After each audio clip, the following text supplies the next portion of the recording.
Are you ready to go around the world? Sit back, relax, and buckle your seatbelt as we take off for an adventure.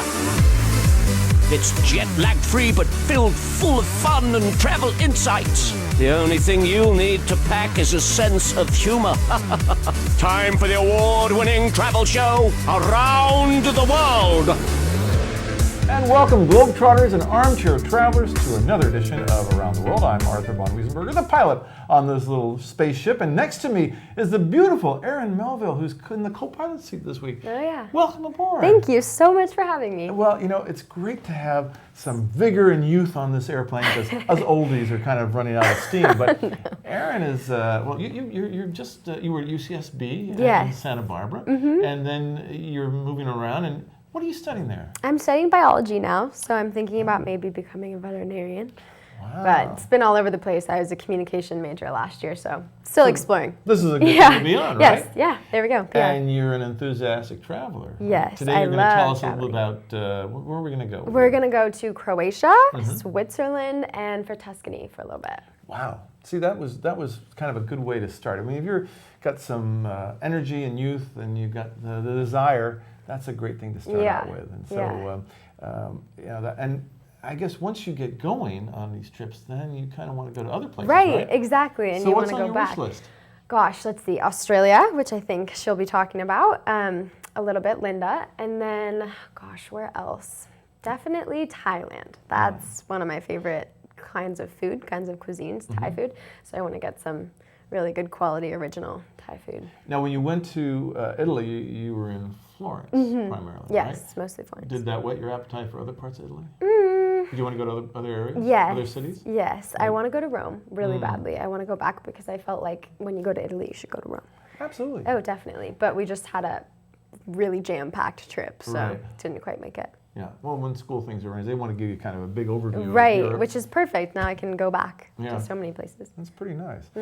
Well, today we're going to be going to a number of interesting places. Erin, as I said, is going to take us to Tuscany. We're going to go to Croatia, and then maybe a little taste of Switzerland.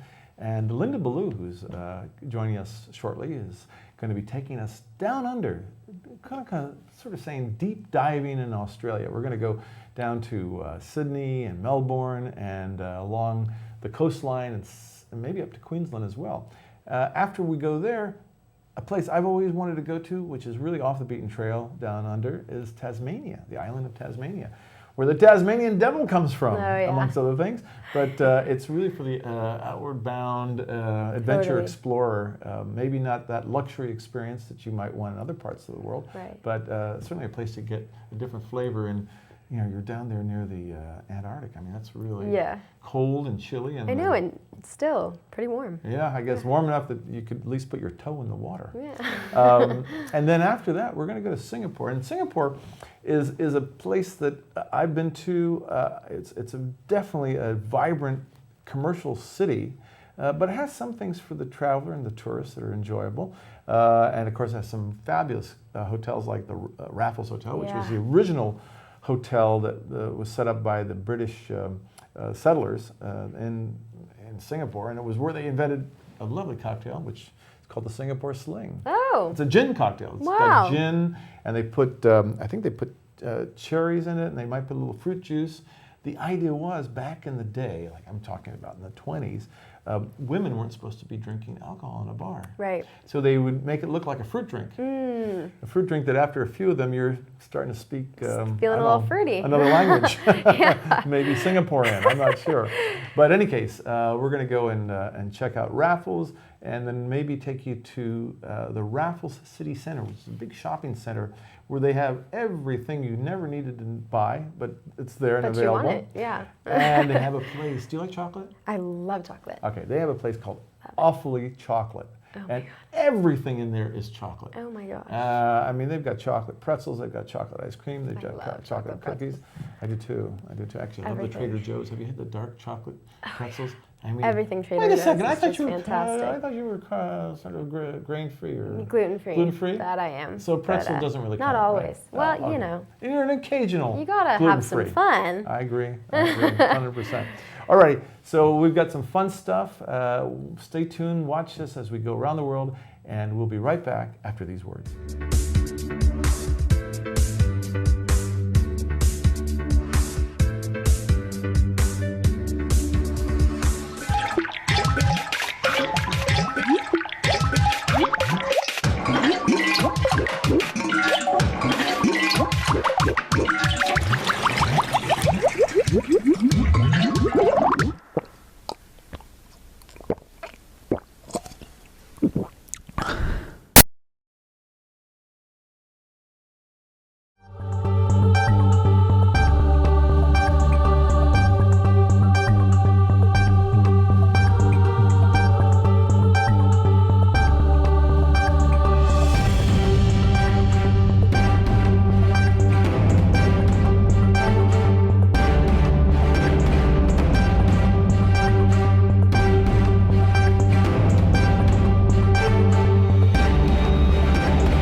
Welcome back to Around the World. I'm Arthur von Wiesenberger with the beautiful Erin Melville here in studio. She is in the co-pilot seat and doing a great job of getting us on a level flight plan. Thank you. We're going to be going to somewhere that I would love to go back to, and I think it's on your bucket list. Oh, although you're a little young to have a bucket yes. list yet. But anyway, we're going to go to Australia, and who's the better traveler in the world and knows Australia? Linda Ballou, who's in studio. Oh, Linda, welcome aboard. Hi, Arthur. Thanks so much for having me. It's so great to see you back from your trip down under. Yeah, huh? it was a big trip. I was traveling for a month. That's a long time to be away. It is. But I just wish I had more time. Well, honestly. I think of Australia, and I mean, it's been in the news over the last few months about the horrible Yeah, fires yes. and devastation. Did you see that? I'm not minimizing the horrendous bushfires that were in New South Wales, but I want to say that in my entire month, I did not see any smoke. Wow. I want people to know that it's a huge country with many diverse microclimates, and I was fortunate, I would say, but honestly, I didn't have any terrible experiences, and I feel very badly for the people in New South Wales who certainly have suffered. Right. So did you fly into Right. Melbourne? I started out in Melbourne, which is on the south side of the continent, and Melbourne is just a really great town. It's really fun, and we stayed in the center of town, and it's a pedestrian town. So unlike LA, where I live, you get to walk around everywhere, and they have a free trolley that goes around the city center, so you can hop on and hop off. And you have all sorts of museums and art galleries and wonderful restaurants. It's very multicultural. And they close off these, what they call the lanes, so there's no auto traffic, so you have this cafe culture and a huge competition for the best food. And it's really wonderful. And it's on a river, the Yarra River runs through the town. And that's reminded me very much of Buenos Aires, because there's a river that runs through Buenos Aires, and that's where you have the nightclubs and a lot of outdoor activities. There they had rowers, and you can take a 2-hour boat ride up the river to the Royal Botanical Garden, which was a very special experience. I really enjoyed that. An Aboriginal man did a smoke ceremony for us there, welcoming us into his community. Interesting. Yeah. Now, you were there just past, there summer-time, right? It was summer, right. And hot, too, doesn't it? Well, it was around 70, 75 in Melbourne. Like I that's say, nice. there are microclimates. Then I went to the Great Ocean Road while I was in that part of the world on a day trip, which if you go there, you must do the Great Ocean Road. That's where the 12 apostles are. You've probably seen pictures of those. There's only 9 of them now. What happened to the others? They're sandstone sea stacks, and they're eroded by this tremendous energy of the waves coming up from Antarctica. Wow. So it's a very dramatic coastline, as dramatic as Big Sur. Only you're driving lower, closer to the ocean, so you're feeling it more. Are there little villages along the way? Yes, there are lovely coastal towns. Apollo Bay is a coastal town where Melbourne people have their cottages. But they don't go jumping in the ocean. They were jumping in the ocean. Really? even with I don't all know that that I would Arctic have. water? I don't know that I would have. I didn't jump in the ocean there. I did jump in the ocean in Sydney, where it was like the water was as warm as Hawaii. Really? So I'm telling you, there's a lot of different microclimates. You have these preconceptions, and most of mine were dissolved. So from there, I flew to the outback, where the rock is. The rock. Ayers Rock, right? Well, it's Uluru. Oh, okay, that's the Uluru is the Aborigines. Aboriginal name, and the whole Uluru is a national park that is owned by the Aboriginal people. And now they get all the proceeds from the cultural center there. So it's very important. The rock from a distance just looks like a big imposing thing sitting out there in the middle of nowhere. But when you get up close to it, there are trails that go around it. There are caves, there are paintings on the rocks that are 10,000 years old. Yeah, there's the man cave where they made their spears with kangaroo claws for the tips. And how did they, did they have an understanding of geologically how that rock occurred? Yes, it's a long story, and a man did tell us, but it was an upwelling it was once a seabed. Right. It was all ocean at one time. So I can't impart the details of all of that. Right, but But I can tell you it's standing there by beautiful. itself, right? Yes. And that you can climb up on. No more. No They more. ended that in October because too many people were falling off. Oh no. They thought, they blamed it on the Aboriginal people, saying that they felt it was a sacred place. You shouldn't. No, it was the park saying, we don't want people to get hurt anymore. So, but it's a wonderful place to explore. I have to confess, though, you will get flies in your eyes if you don't wear a fish or a mesh thing. Right. If you keep moving and you're in a breeze, you might lift it up for a little while. Right. But honestly, But the bugs. they don't bite. They Yeah. just bug you. Sure. They do not I like bite. bugs in my eyes. Yeah. Yeah. So Alice Springs was another part of that journey, and they have camels there. You can take a camel ride around the rock if you choose, which I didn't do. Right. But they have an immense herd, like 100,000 camels wandering around out there, because they were used once before the trains came for hauling the gold and stuff from the mines. There's a lot of mining going on out there. Wow. So That's very interesting. So out in Alice Springs, yes. there's hotels, I'm sure, right? Right, we stayed at a lovely hotel. It's only a town of about 25,000 people, but it's an important town. It's geographically right in the center of Australia, the red center. Mm-hmm. And the MacDonnell Range is really quite beautiful, and there were billabongs there, and I actually went swimming there. Well, I I did go swimming there. And are there springs? Is that Yes. obviously why it's called Alice Springs? Yes. How's the water? It was gorgeous. How'd it taste? I had a wonderful time. It was fun. I didn't drink the water I swam in, but the drinking water is fine. In fact, that area is located on the largest artesian basin in the world. So they don't worry about water there. Wow. But does it still have that red rock look to it? The MacDonnell Range is more blue looking, more purple, kind of like Ojai feel, and it is got these gum trees, these ghost gum trees, and there was an artist who made this area famous with his landscapes. He was the first Aboriginal artist to draw landscapes, watercolor landscapes. Mm-hmm. He was also the first Aboriginal man in 1957 to be allowed to own a house, buy alcohol, and to vote. He was no longer considered just fauna. Hmm. Wow. Yeah. A little late coming, but it came. Like most things eventually, right? So then we went to the Great Barrier Reef. We flew over to Cairn, which is in North Queensland. Right. Very Beautiful. tropical, very humid. And we stayed on a lovely beach at a beautiful resort overlooking the beach. Mm-hmm. But nobody swam at the beach because, even though the water was warm, because that's where the saltwater crocodiles are. Oh no. Yeah, avoid that'll keep you that. off of that one. Slows you down. Sure. But they had a beach in the hotel that they had created to offset that fact. Right. But we were there to do the Great Barrier Reef, and I did it. It's 30 miles off the coast, so you're away from the crocs and the jellies and things. But you still have to wear what they call a stinger suit, Really? which is a lycra suit that from head to toe. Yeah.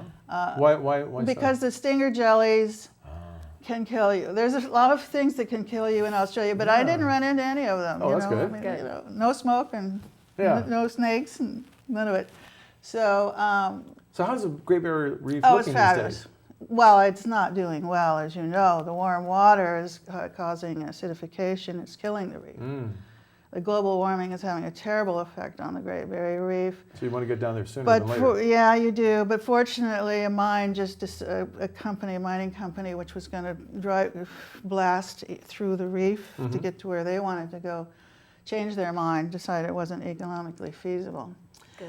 A lot of threats to the poor reef, Yeah. which is huge, Right. 125 miles, I think. That's a lot of reef. Yeah. Wow.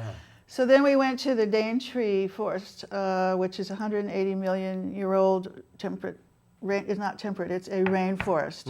It rains like 300 days a year there. We were lucky it didn't rain. Yeah. Oh guess my so. gosh. Yeah. That's crazy. I was lucky all the way around, I'm telling you.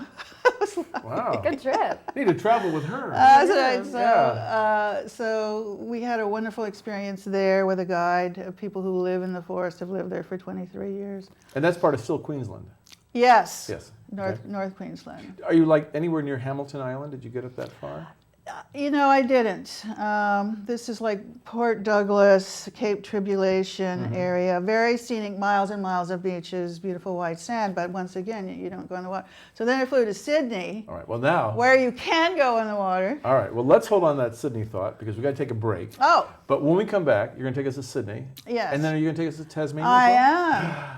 I feel the devil amongst us. All right, we're going to take a quick break, and when we come back, we've got more around the world going down under. Stay tuned, we'll be right back.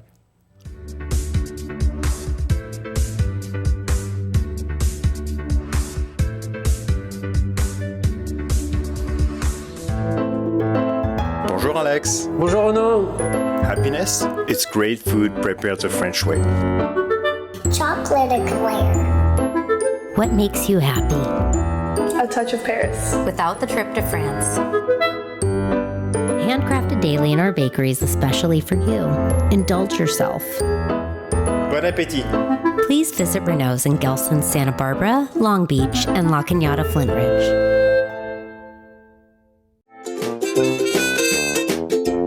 Canine of mine, friend for all time. So glad you're my best friend. Through thick and thin, we'll see things through. Canine of mine, so true. For the complete A to Z of everything to do with animals, go to animalzone.org.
We're back here on Around the World aboard this fabulous aircraft. Erin Melville in the co-pilot seat. Linda Ballou sitting in the back area having a nice glass of champagne, maybe, or some Australian vino.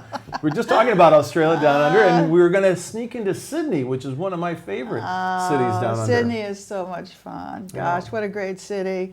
It's just got a special excitement about it. And I love being on the water, and everything is focused at the Circular Quay where the ferries, you can take the ferries, go out every 30 minutes all over. And it's just a tremendous energy, and it's beautiful. It was, lovely, 70, 75 clear That's skies pretty when great. I was there. Yeah. And the first thing we did was take a tour of the Opera House, which I must say was really quite special.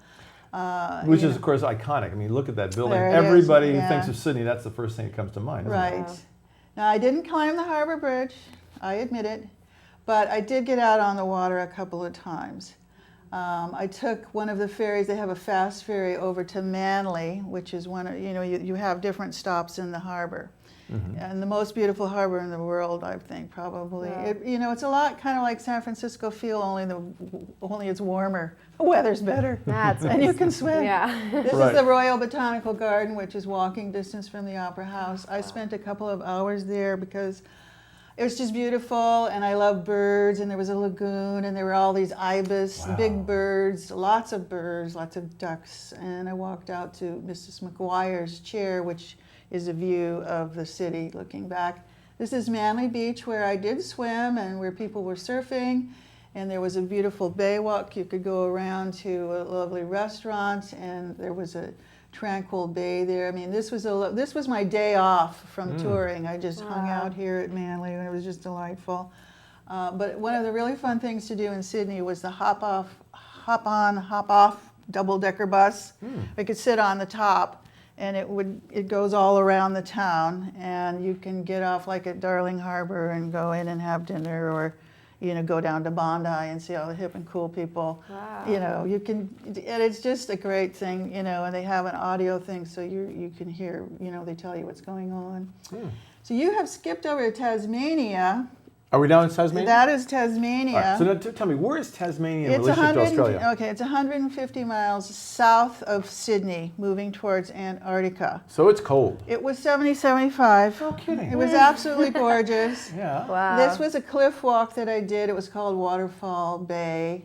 And it's a mecca now for outdoor people, enthusiasts. They have many, many hikes here. There's a trek here called the Three Capes, which goes for 5 days.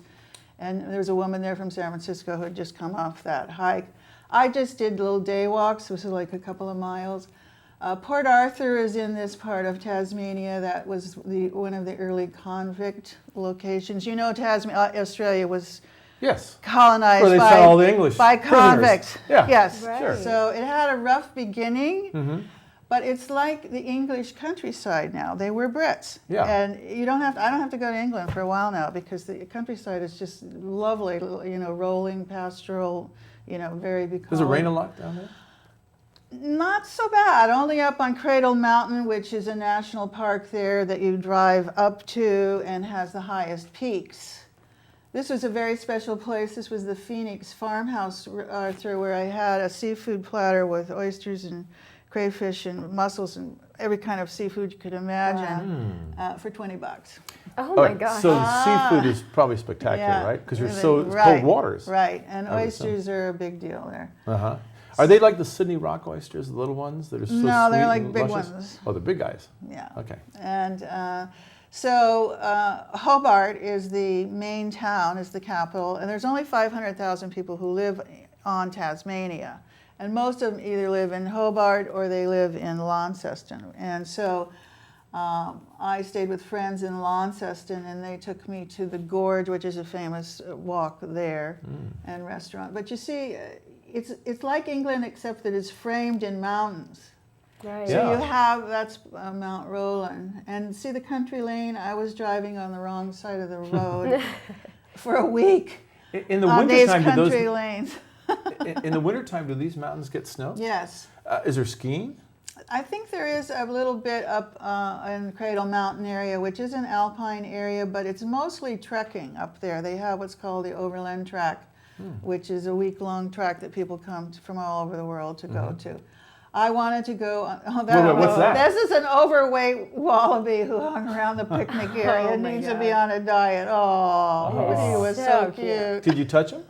Could you get close? I fed wallabies, but at a sanctuary. Oh. He was in the wild. Yeah. This is a wild, overweight wallaby. So Pretty cute.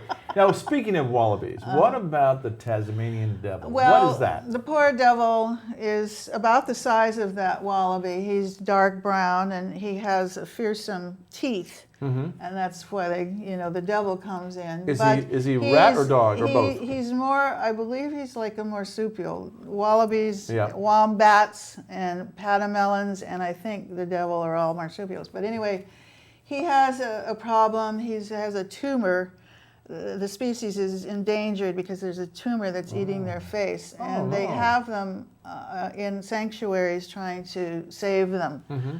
You don't see them in wild. In fact, they're nocturnal, so even if they were feeling good, you wouldn't see them. But the wallabies are everywhere, and there's a bazillion of them. So now you've moved over to the east coast of Tasmania, where you have miles and miles and miles of beautiful beaches with white sand and turquoise water. And what ocean is that? That's the Tasman Sea. Just the Tasman Sea, it's called. Okay. Right. You can get to Tasmania from Melbourne on a ferry that's 9 hours that crosses the Bass Strait, which I talked to some people who did it, and they were lucky they had good weather, but you could get into some very rough seas there. Yeah. Better to fly from Sydney, land in Hobart. There's a lot of stuff around Hobart to see if you like nature, if you like hiking, if you're an outdoor enthusiast. There's a lot for you to do. If, you know, otherwise it's small townish if you're not, you know, stay in Sydney. Right. Don't bother. But if you like gorgeous, Freixenet Park is where the Wineglass Bay is, and that's a very dramatic scenic area where you go. I went up to the lighthouse, once again spiraling up mountains to the top to get views of the harbors that the early voyagers came into. It's really quite beautiful and very dramatic. And you can take a water taxi around the bay, and it'll drop you off at high points. At night, do you get incredible stars down there? You've seen a different skyline. Oh, well, right? you're taking me back to the outback. That's where I really saw the stars. This man had Monroe, this artist had a Field of Lights exhibit there. And I went out at night and walked through this field of 50,000 lights and found a bench in the middle of it. And then you had the dome of the desert sky with these dazzling stars. I mean, it was such a moment. I couldn't believe how I was the center of the universe. Wow. Any shooting meteorites, anything like that? I didn't see any of that, but I had this, extraterrestrials. I had this tremendous experience of silence and being in the middle of the void. I don't know. It was very powerful for me. That sounds great. And probably no cell phones or. No, none of that. Kind of cut off, right? None of that stuff. Which is kind of good once in a while. Oh yeah, it was wonderful. It was wonderful. The desert has a special beauty, you know that. Sure. Yeah. So for someone who's thinking about planning a trip like you've talked about. To Tasmania? Oh, well, if you're going to do the mainland, Overseas Adventure Travel, I was with that company. It's called their Ultimate Australian Experience. It's a 17-day trip. They're so organized, they're so wonderful, and very cost-effective for what they offer. And they don't charge a solo supplement. So there were 4 solo women there on the trip. I like going with a mixed group, but it's nice that, you know, there were other women there. And where are they based out of? You know, Boston. That's where they're based. But they go all over the planet. They have trips all, and as I say, I mean, I've been to Africa with them and South America with them, and now Australia, and they're just a fabulous, fabulous company. But I did Tasmania on my own. All right. So if people want to know how to do that, which was scary. They got to go to your website, right? Well, it's easy. You just got to, if you're not brave enough to drive on the wrong side of the street and go through corkscrew turns up mountains, then I suggest you take the Ultimate Australia Extension to Tasmania. Or you just hang around Hobart and you take day trips out of there, and you skip the driving. Wow. Because it's a little bit dangerous, the driving, because they're narrow country lanes, and you really need to be paying attention. Fantastic. Well, Linda, thank you so much for coming today. Thank you, Arthur. Sharing your adventures down under with us. That sounds so great. And we hope you're going to be traveling again soon, right? You're taking advantage of some of the deals that are out there. Well, actually, I'm glad to be home right now. It's beautiful here, but my next big adventure is I'm rafting the Rogue River in Oregon. Oh, that's a great trip. I've done that. I love the Rogue River. Yeah. That's a great experience. Well, very cool. Well, thanks again, and Thank you, wishing you good travels. And we're going to take a quick break. When we come back, we're going to go with Erin Melville to Tuscany. Stay tuned. We'll be right back.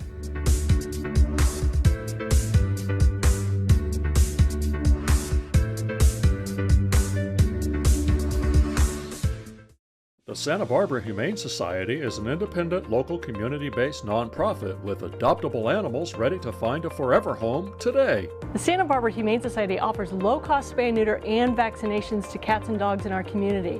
And Dr. Sisk is our veterinarian who performs those surgeries and helps with the vaccinations. Also, please have a relationship with your local veterinarian in case of an emergency. Visit sbhumanesociety.org, and remember, at the Santa Barbara Humane Society, we want you to adopt, not shop. The Unity Shop, celebrating 100 years of guiding low-income families to self-sufficiency. In times of disaster, no one responds to families in need like the Unity Shop. Immediate assistance with food and clothing, and long-term assistance providing anything disaster victims need to get back on their feet, all with compassion, with dignity, for as long as you need us. To find out more, log on to unityshop.org.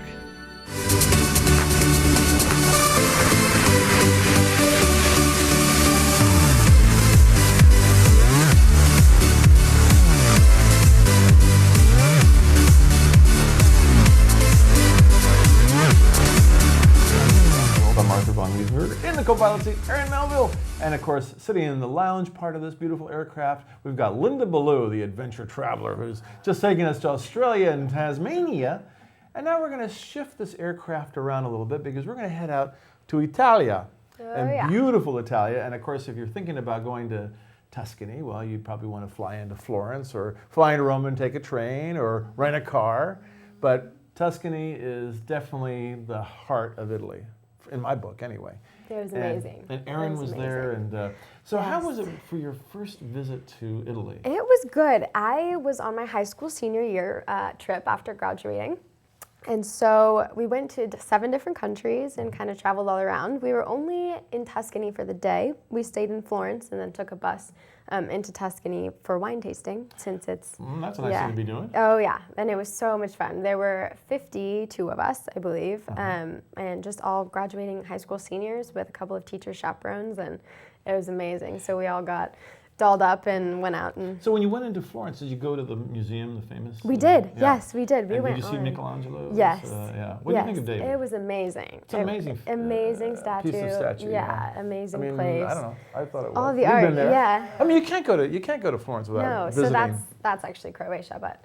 Well, still we'll be part going of there my in a trip. moment, Yes. right? Yeah. Yeah. So traveling by bus, I mean, that's probably a fairly economical way to see Europe. Yeah. And luckily, you don't have to drive. You can just sit back and pray. Yeah. Oh, yeah. I know. Okay. The roads of some places, it was like very scary to be on a bus in these tiny little roads, but it was fun. So, of course, people think about Tuscany and they think about Tuscan cuisine, which is I mean, that's a great thing. So Italy is so regional with all the different types of food, from the northern Piemontese cooking, Bologna, which has amazing meats, and then Tuscany was kind of really where, I don't know, pastas really come to fruition, and of course, beautiful super Tuscan wines, which I love. Yes. Did you have a meal when you were there? We did, yeah. I had this great little pasta. I think it was like orzo or something like that, with like pesto and olives and red onion. It was amazing, kind of like a... So for someone who's a vegan or vegetarian, yes, you can still find stuff that's edible. Totally, right? yeah. That's the good news. And also Tuscany has these amazing monasteries that they've converted into hotels. Oh, wow. So if you want a luxury experience and you want to feel like you're stepping back in time, you can go to some of these monasteries that make you feel like getting down on your knees and saying, "Thank you, Jesus." Glad these monks were here. And now it's a 5-star hotel. Oh, I was going to say, is it affordable? Not affordable. Really. No, not so not much. the word. No, I mean, you want to go to a B&B for affordable, but you can find them. Yeah. You know. That's super cool. So, so where did you go from Tuscany then? So we actually started in Croatia. Tuscany was kind of on the edge of our trip on the end. We started in Croatia, and we went to Did you Dubrovnik. fly into Croatia? We flew into Dubrovnik, yeah. Okay. From the States? Yes. Is there a direct flight? Just from LAX, yeah. Yeah. Really? LAX to Dubrovnik. I didn't even know that existed. It was, what airline was? Do you remember? Oh gosh, I don't. What's it called? Lufthansa? Yes. The German airline. Yes. Wow. Who knew? Yeah. So that's okay. us. Who's these? That's us. There were only, I think, that's all of us. 8 of us. Yeah. Girls. Yeah. And then the rest were boys on our trip. How many boys? Whatever Let's see, was 40, left from 44, yeah. Lots. Wait, that's a heck of a those bad odds balance. are Huh? I know. We Pretty had good two. The way our high school does it is we have 2 trips that go, and you get to kind of pick. And all the girls and their friends went on that trip, except for this group and me.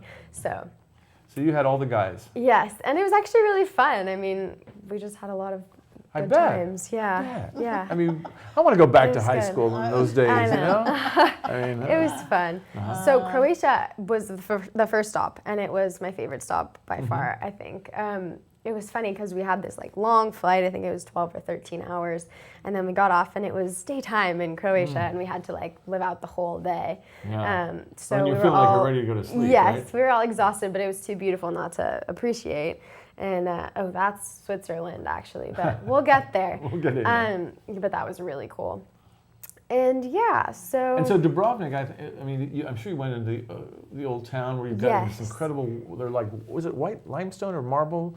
That is all, it's also white. I'm not walking sure. around? I just think of tile roofs when I think of. Yeah, I'm thinking of the walkways. incredibly. That you know, orange red down tile. by the harbor and all that. Yeah. But yeah. Yeah, we did go into Old Town. We kind of walked around, and actually, while I was there, it was when Croatia was playing in the World Cup for soccer. So everybody was selling jerseys, and all the spirits were up, and it was really fun. How'd they do, by the way, in the World Cup? Good. I think. I don't think they won, but I think they won that game. Oh, okay. So it was a good place to be on that day. I'm not a soccer person, but yeah.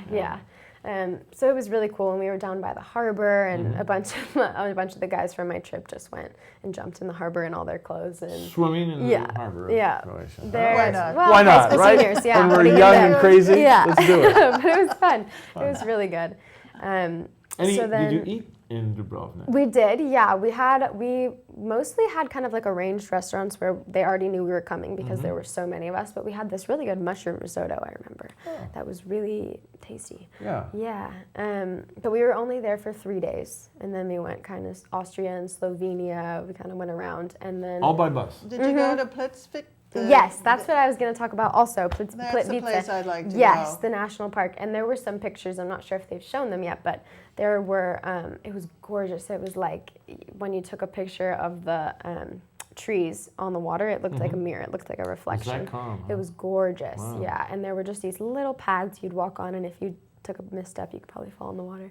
But it was amazing, and the waterfalls were amazing. And So it's really for the outdoor person who wants definitely to enjoy being back with nature. Yes. And how long did you stay around that park? We were only there for the day. We came in on our way out of Croatia, but it was really just incredible. You liked that? So that was a highlight for I you. did. Yeah, and we also went cliff jumping, as I told you earlier. Wow. Yeah, we did cliff jumping. Okay, so now let's talk about cliff jumping, because that to me, Yeah. you got to have a lot of faith in who goes first. That's my question. Not me. No. So Anyone someone but jumps and me. you see if they made it or not. Right? Yeah. How high were these cliffs? Pretty much, probably about 50 feet up. And it was actually really cool. It was like a cliffside bar. So there's everybody on the cliff drinking their champagne and beer and then watching these people just kind of so you were like the entertainment for the day. Yes, exactly. Did she make it or not? I made it. I lived, but yeah. And so what did it feel like when you suddenly falling through air? Because that's a long time to be in the air. Crazy. It was crazy. I probably watched like 10 or 15 of my classmates go first, and then I was like, okay, maybe I'll do it. So scary. And but, when you hit, what happened? I should have pointed my toes because my feet were like pins and needles for a day. But other than that, I was totally fine. Other than that, it was good. It was cold, but it was good, and it was so worth it. I think because this is in June, right? Yes. So June, the water in the Adriatic is still chilly. A little bit chilly. Mm-hmm. Yeah. I've noticed that in the Med too. Not like the Arctic in winter, but chilly. Yeah, like the Arctic in winter. That'd be very interesting as we walk across the glass. That I lived through my youth. Yeah. Okay, so you survived cliff jumping. I did. And then where'd the bus go next? Or where'd you like to stop? We went through Austria and Slovenia, and then we went to Germany, and then Switzerland. That's a lot of places. And how many days? A lot of places. We were there for 21 days. So it's one of those trips, like if it's Tuesday, this must be Belgium. Yeah, right? It's an overview trip. But you know, it's great that you those can are important do to it when do. you're young, and then you know where you're going to go back. I did, yeah, exactly. I think it was good for that was my first time in Europe. So I think now I want to go back to Italy for sure and go to Rome, since we didn't get to go there. But I ended up going paragliding in Switzerland. You are an adventure traveler. It was a trip of a lifetime. This is good. Yeah, so have you ever that done picture paragliding was. before? Never, and I wanted to go skydiving, but it was really expensive. Yeah, okay. So paragliding, you get strapped into a glider with somebody, right? Yes. Someone who knows how to fly. Yeah. And then you so just had confidence kind in of this go guy? up on a Is he a Swiss guy? Yes. Well, that's already Yeah, safe, right? yeah. Swiss don't So take you risks. just kind of go up on the mountainside, and then you have this big parachute behind you, and you just run off the cliff, and it catches the air, and you float down. Run off. What it's did really that feel peaceful. like? It's insane. They had a camera going, like a GoPro camera, so they gave me a video at the end, and it was really cool. So the first moment you were up in the air, it's crazy. Did your heart sort of jump out of your Yeah, a little bit, but then chest? it was like almost like, oh my gosh, I can't believe this feels like I'm just sitting in a ski lift, like going down so slowly. It was super cool. And gorgeous. so is he steering it so it goes left and right, whatever? And were there winds and all stuff around? going It wasn't on? that windy that day. I mean, enough to carry you, but not like crazy And dangerous. was this like near Interlaken? Yes. Yeah, So we've stayed in Interlaken. You did. I mean, that is a great experience. It is. Don't you think? I mean, would you do it now? No, probably not, right? Paragliding I might do. Yeah. It's Cliff pretty jumping, no low-key. thanks. Yeah. Yeah, I know. It's not for everyone. Yeah. Yeah. And how long were you in the air for before you landed? Probably 5 minutes. Oh, A good amount of time, yeah. But landing was it tough? Was it a bang? No, not really. It was just kind of like, hey, stick your feet out. We're about to like run a little bit, and then some people fell down, but I didn't fall down. It was funny to watch. Now you're in Switzerland. Did you have a chance to have some Swiss fondue or raclette or anything? Not a lot. I'm mostly dairy-free, so that's not my thing, but I think a lot of other people did, and we kind of kept it low-key. A lot of us had a lot of snacks. A lot of Pringles, Swiss Pringles. Oh, okay. Who knew they made Pringles in Switzerland, right? They don't. No, they don't. Okay. They don't. Is this, by the way, is this forest? That's Plitvice, yeah. Oh, yeah, okay. that's Croatia. So that was, one of the more gorgeous stops that we had. Wow. It was really pretty. So after this trip, did you have to do an assignment, like write reports No, on it? it Or was it just for fun. It huh? was just fun. It was after we graduated, so it was kind of like a, hey, you're done with high school, like let's all go to Europe together and That's a great thing. see the world. Yeah, it was really cool. And have you kept in touch with the other people who were traveling? Yes, totally. We have a group chat, and we sometimes like texting it and. And I mean, nowadays with social media and with everyone's Instagramming each other and taking pictures. Did you send out a lot of photographs? Oh, definitely. Posted a lot. Oh, you did. In Europe. I'm sure people sitting there enjoying just what you're seeing. Yeah. What you're doing. Yeah. No, super cool. Yeah. It sounds like a great trip. A lot of great photos. I made sure to get a new phone right before I went, so it'd be the best quality. Yeah, that's a good idea if you're going to be traveling. I just bought a GoPro. Oh wow, that's gonna be awesome. Aren't they that's great? Gonna be really cool. I just bought it. Oh, you haven't used it yet? I just bought it for my river trip. It's gonna be super cool. Thinking I should have one. Because they're waterproof and everything. It was a waterproof one, yeah. Yeah. On the river. I just thought I want to step up just a little bit here. Oh, yeah. Well, document it. I hope when you get all this footage, Linda, you'll bring it back here on Around the World because I will. we love, a lot of our videos are all shot with GoPro. We use a little tiny one called the GoPro Sessions, which has does a great job because it's tiny, you can throw it in your pocket. If you get wet, it's okay because it's waterproof.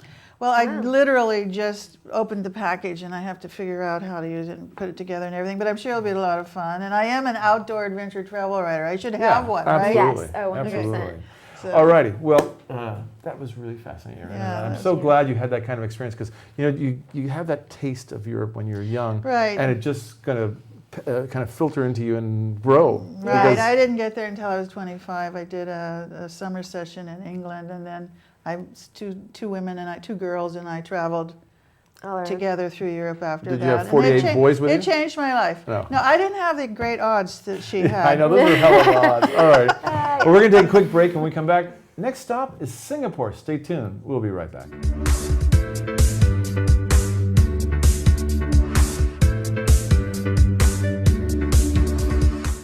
The Colossus of Rhodes, the Great Pyramid of Giza, the Hanging Gardens of Babylon. Just tune in to the award-winning travel show Around the World, live on Thursdays on AM 1290 and at www.atw.tv, with rebroadcasts on Thursdays at 8 p.m. and again on Saturdays at 10 a.m. for the only list that really stands out and can stand the test of time.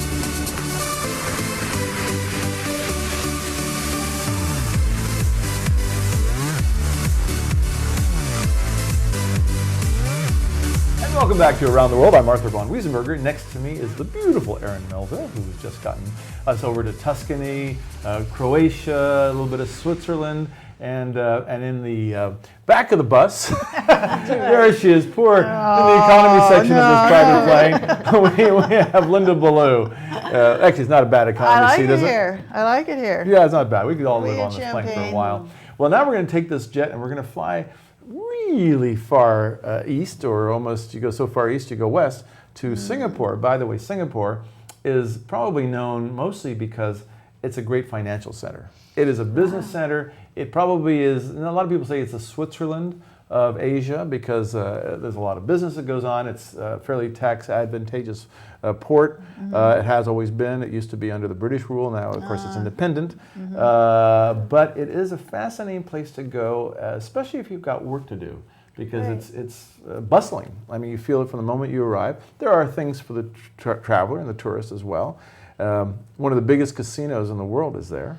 So if you're a gambler, I guess it's a place to go. I'm not a gambler, but I mean, my only gamble is going, what kind of aircraft am I got to get on? What kind of seat am I going to go for? Well, the woman that I had fun with in Australia was going to Singapore because she said everything is there, every kind of culture. It's multicultural, and there's a Chinatown and a Muslim, and there's every kind. And she said, and you save a lot on airfare because it's all there. It's all in one place. Wow. That's what she said. Well, we have a video shot in Singapore, so maybe what we should do is take a look at the video and travel down to Singapore.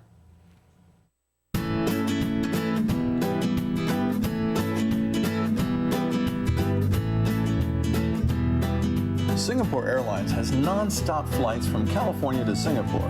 The almost 18-hour flight, the longest non-stop flight from California, covers 8,763 miles, but on Singapore Airlines, the time flies because of the exceptional in-flight service and amenities. Raffles Hotel is legendary and synonymous with Singapore since it first opened in 1887. What began as an old bungalow-style building on the beach of the South China Sea evolved in 1915 into a colonial-style luxury hotel. In 2019, after a major 2-year renovation, Raffles reopened in Singapore, now the flagship of an international brand that has resorts in the Maldives, Cambodia, Indonesia, China, and beyond.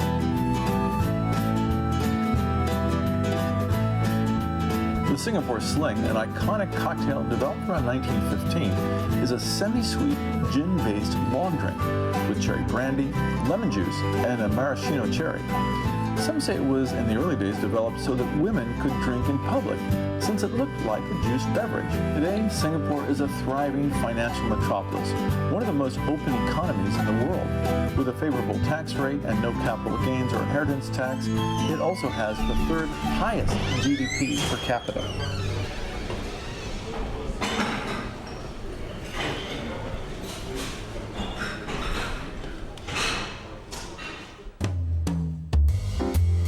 Breakfast at Raffles is more than just pancakes and eggs. It's truly where East meets West with a kaleidoscope of fresh tropical fruits, salads, and Chinese-inspired dim sum, from shrimp dumplings, sesame balls, and other bite-sized savories served in steamer baskets. And condiments range from soy sauce to sweet and spicy red pepper chili sauce.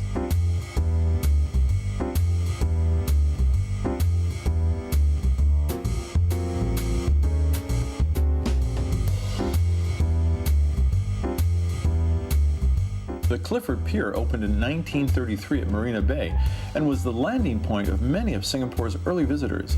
The unique architecture with concrete arch trusses has been kept and is now part of the Fullerton Bay Hotel, where the space is used as a restaurant and special events venue.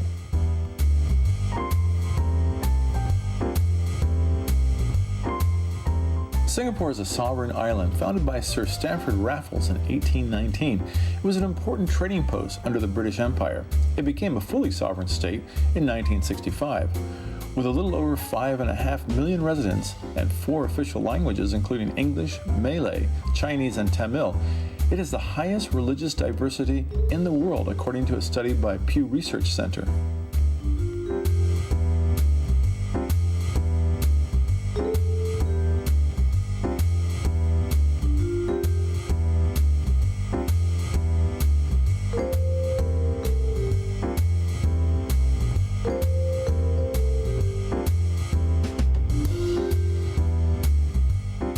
Lots of unique stores are in the historic section of Singapore. There's also the Raffles City Shopping Center with a multitude of shops, dozens of restaurants, and services. At Awfully Chocolate, there is everything chocolate, from cakes and truffles, bars and cookies, and even ice cream. There are also lots of Asian restaurants where one can be shown the proper way to savor a soft bun.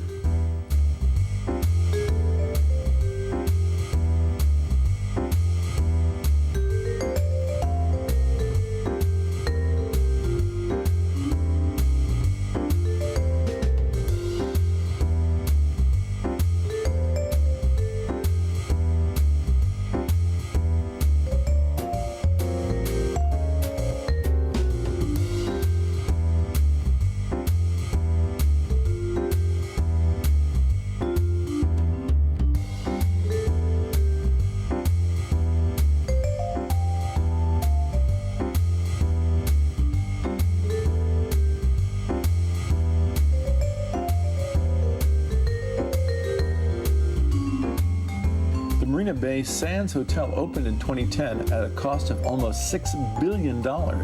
Besides the 2,500 plus rooms, it has the world's largest atrium casino with 500 tables and 1,600 slot machines. At the top is the Sky Park with a 150-meter infinity pool.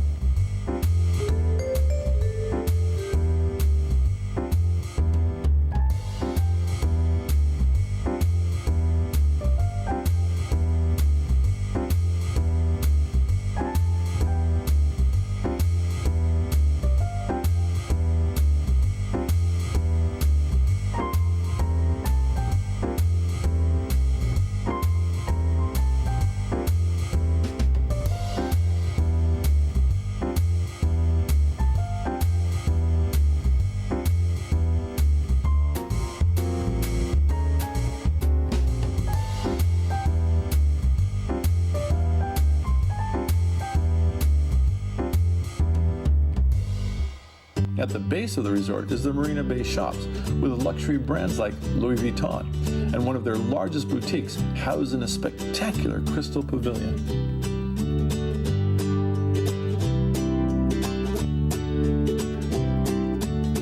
Across the way is Marina Bay Race Circuit, which opened in 2008 to F1 racing and is considered to be one of the standout locations on the F1 calendar.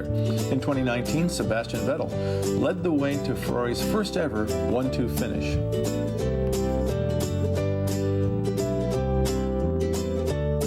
Sentosa Island, a former British military base, today is a playground especially popular with tourists. iFly Indoor Skydiving is one of the largest indoor skydiving wind tunnels, 16.5 feet wide by 56.5 feet tall.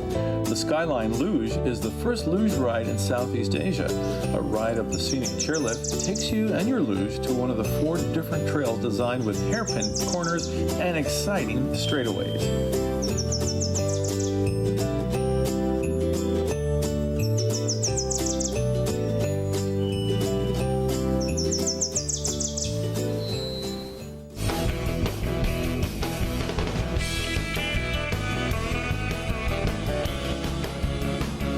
At the Wave House is a double flow rider where a surfer, or soon-to-be surfer, can hang 10, or a few less, when learning how to be the big kahuna.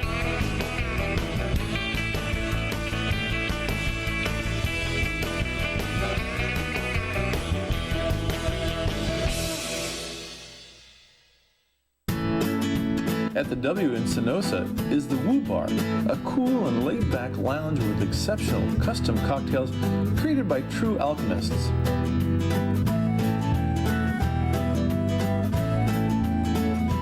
The Shangri-La Hotel in Singapore is sequestered among 15 acres and has often been voted one of the best hotels in the world. With 3 restaurants and a spa, it's a destination that is only rivaled by the friendliness of the staff.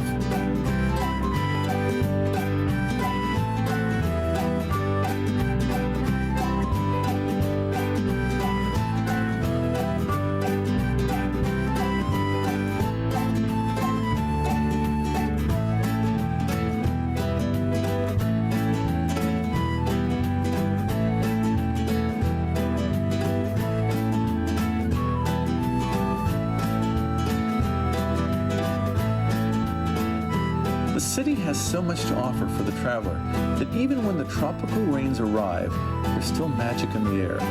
It's a place where colonial heritage merges well with 2020 technology and vision.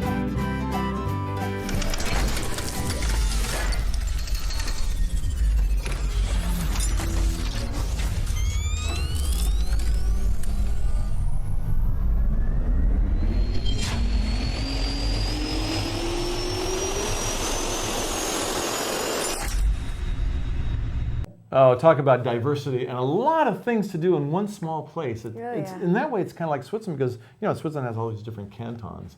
And you've got the German side, the Italian side, the French side, and the Romansh side.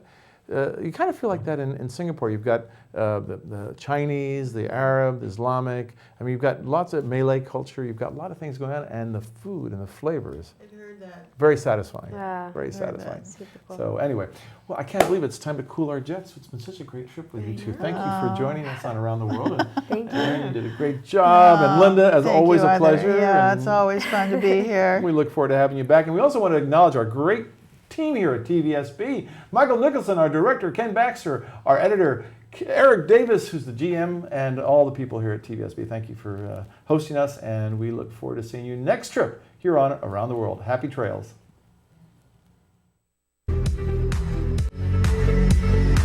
Thank you for traveling with us today on Around the World. We hope you'll join us for another adventure next week. In the meantime, all of us at Around the World wish you happy trails.